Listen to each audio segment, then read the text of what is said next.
I'm going to take it. Interim Chancellor Vida Rabinowitz, Dean Sarah Bartlett, Associate Dean Andrew Melson, Trustee Ken Sunshine, Commencement Speaker Jorge Ramos, Alumni Speaker, my mentor and friend Melissa Noel, faculty, staff, parents, well-wishers, ladies and gentlemen, good morning. And to my illustrious, accomplished, honorable and distinguished colleagues, my classmates, the 2018 graduating class of the Craig Newmark Graduate School of Journalism at CUNY, good morning. I could not go any further without greeting you today in true Jamaican style. Wagwan massive. My friends, we survived. My God. Our class has had many firsts over these past 16 months. We are the first graduates of the newly dubbed Craig Newmark Graduate School of Journalism at CUNY. This is the first year some of us are wearing kente stoles woven in Ghana over our gowns to celebrate our African heritage.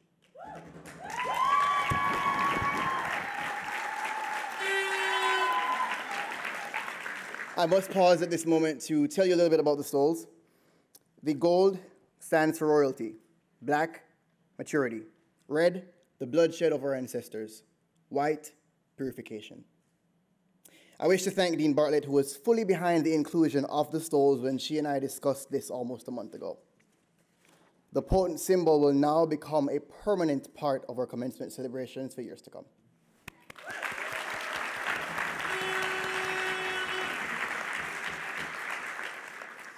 On a more personal level, some of us here seated before you and behind you, or in front of you, are the first in our families to receive master's degrees. Some of us are studying in the United States for the very first time. Now, during our time at this school, some of us worked the camera, anchored a newscast, or got a story published for the very first time. I think it is safe to say on behalf of my colleagues that this is the very first time that we will walk away as members of such a large family of journalists. A family that isn't perfect, but that often acknowledges the greatness that lies within each of us and knows how to come together in times of great need. I lift my hat to you, class of 2018, for raising the bar. All of us together, not separate, but together, have redefined what it means to be a unit. We have represented our families well, our parents who have worked so hard to pave the way for a time such as this. You, my friends, have made them proud. With that said, I wish to pause now to dedicate this speech to the memory of my birth mom, who passed away before she had a chance to see her little kid receive his master's degree. To the memory of all of our loved ones who couldn't be here today, this degree, this moment is for you. I would like to invite you now to pause to observe a few seconds of silence to reflect on anyone who has inspired you, whether they're still with us today or with you in spirit.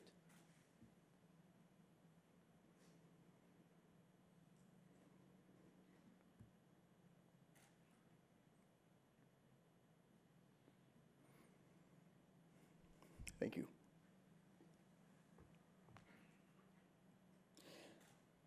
I'd like to tell the story now of a little boy who some 13 years ago had a goal to become a journalist, but who had no clue how to accomplish that goal.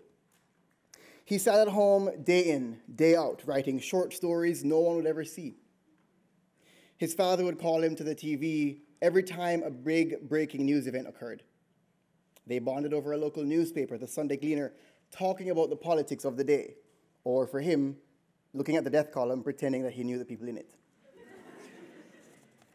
Right, sis? People often call this boy Nuff. But it wasn't a compliment, at least not to him.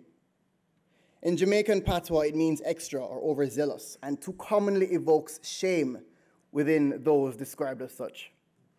Why was he Nuff? Because that boy dared to believe that somehow one day he'll be writing stories that thousands would read. The boy went on to college, but his grades suffered as he was kicked out of school as he experienced a delayed reaction to his mother's death when he was just 10 years old. He had never dealt properly with the grief that he was living with. In his Christian upbringing, it was glossed over in favor of prayer and supplication. But the young man pulled himself together and resumed his studies in another country, at a historically black college in Huntsville, Alabama. He ultimately graduated as a broadcast major with honors and decided to go on to graduate school. By now, you have degrees now. By now, you should know that that boy was me. I came to New York in April of last year in awe of a city that I never imagined that I would ever live in. I had been accepted into 2 programs, the only 2 I applied to, the Newmark J-School and the fancy name brand school uptown. It was admitted student open house weekend for both, and I had a big decision to make. I prayed to God that he would make it easy for me. Now, I received my first sign when a student tour guide from the other school gave me some ominous advice. Pay attention. She said, identify with the people who you look like here and stick with them.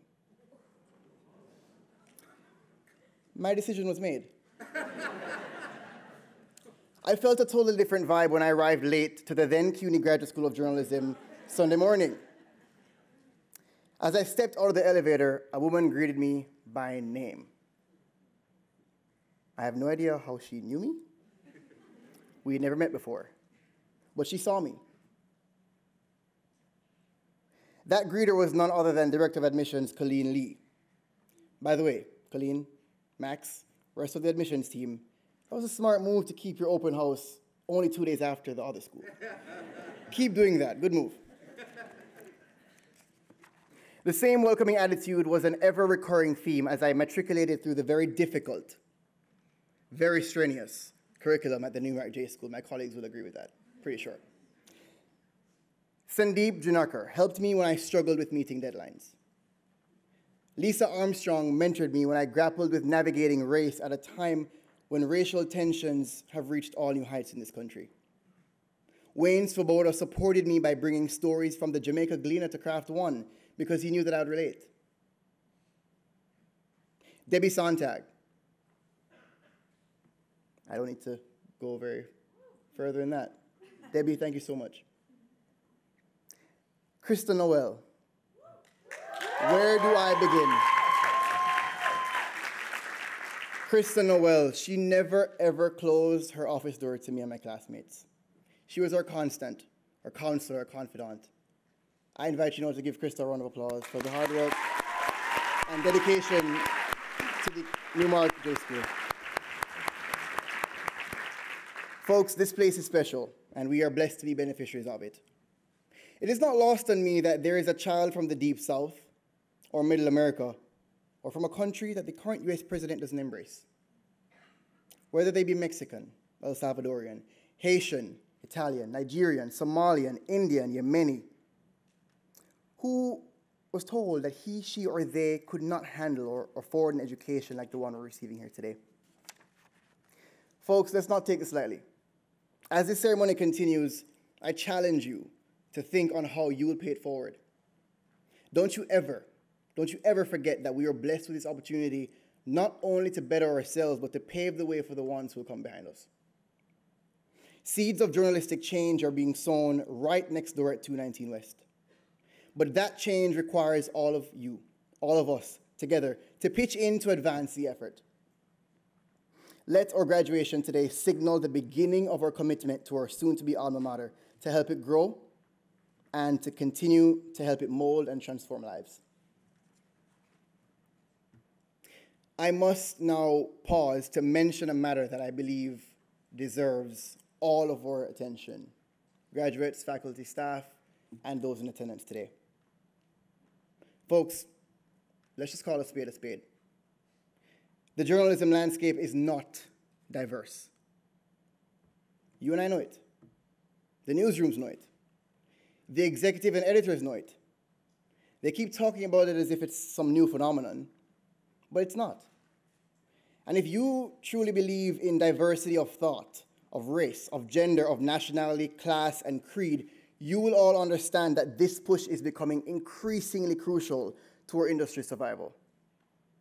A quick glance at the 2018 American Society of News Editors Employment Diversity Survey is quite shameful. It reveals that only 22.6% of journalists in newsrooms are people of color. And by the way, those newsrooms are the only ones that actually responded to that survey.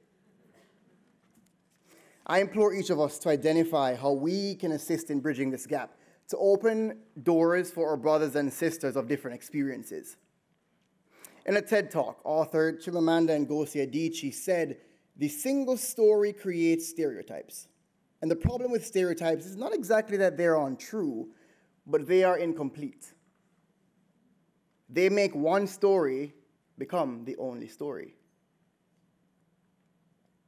Allow me to share a lesson I learned from watching a great supermodel, Naomi Campbell, decide which of the final 2 aspiring models she would dismiss in a reality show called The Face. Some of you may have heard this story before, but bear with me. Her question to them was, "Why shouldn't I eliminate you both?" Their answers didn't impress her. "I come from a poor family. I've struggled to build this modeling career. I just need a break." Do you know what Naomi said? "Who cares? You haven't proven why I shouldn't eliminate you." The reason I tell you this story today, graduating class of 2018 and those within the hearing of my voice, is that we all have our own narratives. We all come from somewhere. We all have stories. And it's easy to think that people owe us something because we've struggled. Let me tell you today, they do not. We need to do the owing and the owning up to ourselves.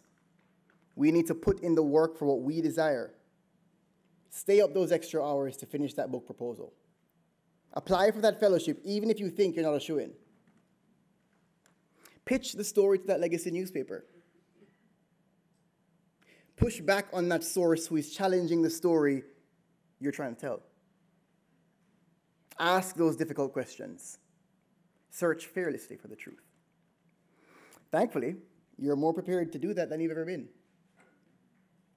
You've been yelled at by sources. You've chased after U.S. Marshals at the U.S.-Mexican border. You've revived a drug user with Narcan. Pretty impressive stuff, Ivan. You waited 2 hours to find that elusive mandarin duck in Central Park, and the closest you got to it was a photo you had to pull up on your phone. Reka and Essie, you know what I'm talking about. You've done this all the while managing to write your capstones, Lord Jesus. You've done this all the while trying to meet deadlines, or not. You've done this all while trying to steal a few moments of sleep and enjoy a Beyonce and Spice music break in the treehouse. Black Caucus, those who know, you know. Room 436, the treehouse, that's what it is, folks. And even have a few laughs along the way. For as long as Newmark J-School, for as long as the Craig Newmark Graduate School of Journalism at CUNY exists, there will never be another school like it. As we head out to serve those who will read, those who will watch and listen to our stories, hold tight for dear life to what you've learned here. Class of 2018, as I close my speech, I leave you with this. Let the results of your determination, not your circumstances, drive your story. I have. Will you?